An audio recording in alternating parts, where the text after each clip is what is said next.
You wake up to the deep sound of drums echoing across the desert. The sun has not yet risen, but it is already time to get up. The air is cold, though you know it will soon be crushed by the unforgiving heat of Egypt. In front of you, a sight that dominates everything, the colossal Pyramid of Khufu. Stone upon stone, rising like a mountain built by human hands, or perhaps by something beyond them. You are not a slave, but neither are you free. Your fate was decided before you were even born, dragging blocks of stone, obeying the harsh overseers, serving a project you may never truly understand. As you chew the hard barley bread and drink the weak beer you are given each morning, you wonder, why do thousands of men like you spend their lives here? Is it really just to honor the pharaoh? Or is there a secret hidden within these stones that you may never uncover? The sound of orders echoes through the lines of men.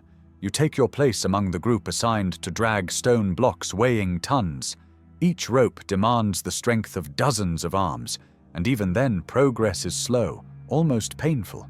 The sand is wetted to ease the sliding, but it does not lessen the weight. Every step feels like a battle against the ground that pulls you back. Beside you, men collapse from exhaustion and are replaced without ceremony. There is no time to grieve. No pause beyond brief stops when the sun reaches its peak and the skin feels as if it is burning with fire. You notice the invisible hierarchy that rules everything.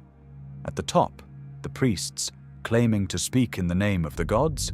Below them, the scribes, recording every stone, every man, as if you were numbers. Then the overseers, shouting and punishing. And at the very bottom, you, an anonymous piece in a vast machine. And yet, there are moments when the grandeur of the work makes you hesitate. The perfect lines of the stones, the almost impossible precision.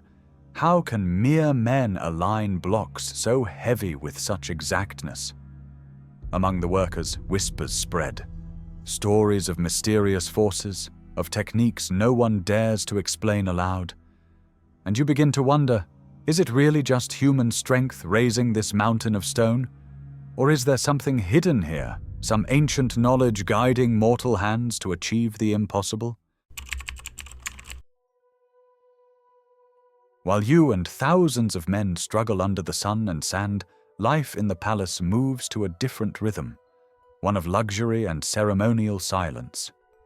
There the pharaoh is treated as a living god. He wears fine linen imported from distant lands, bathes in aromatic oils that perfume the air, and his meals include rare meats, honey, and fruits you have never even seen. The throne he sits upon is made of gold and precious stones. Around him, dancers and musicians fill the halls with the soft sounds of harps and flutes, while priests surround him in solemn rituals, chanting hymns that echo through the temples. Every gesture he makes is observed with reverence, every word recorded as if it came from the heavens themselves. But among the workers, the feeling is different.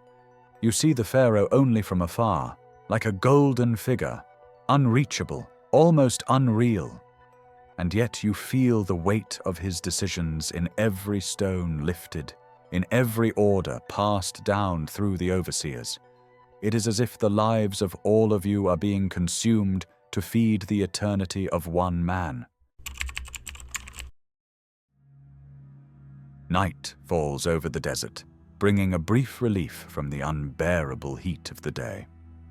You lie down on the hard sand, surrounded by the murmurs of other workers, all too exhausted to even speak.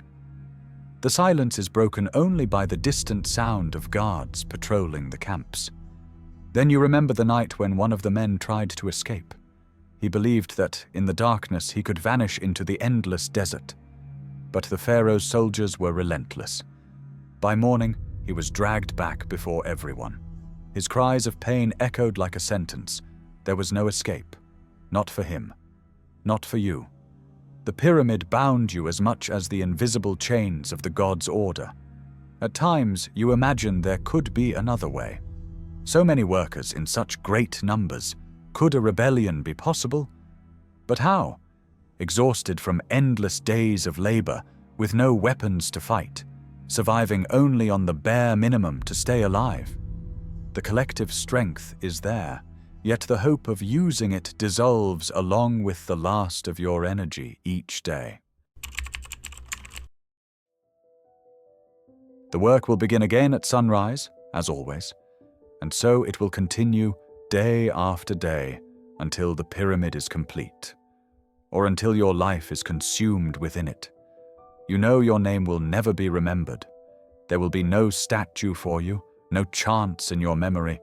Eternity will be reserved for the pharaoh, while you and thousands of others vanish into the silence of history. And yet something remains.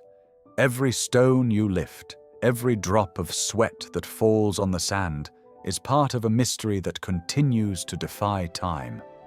Thousands of years later, the world will still wonder, how was such a monument ever built? And you? Why do you think they built the pyramids? Subscribe.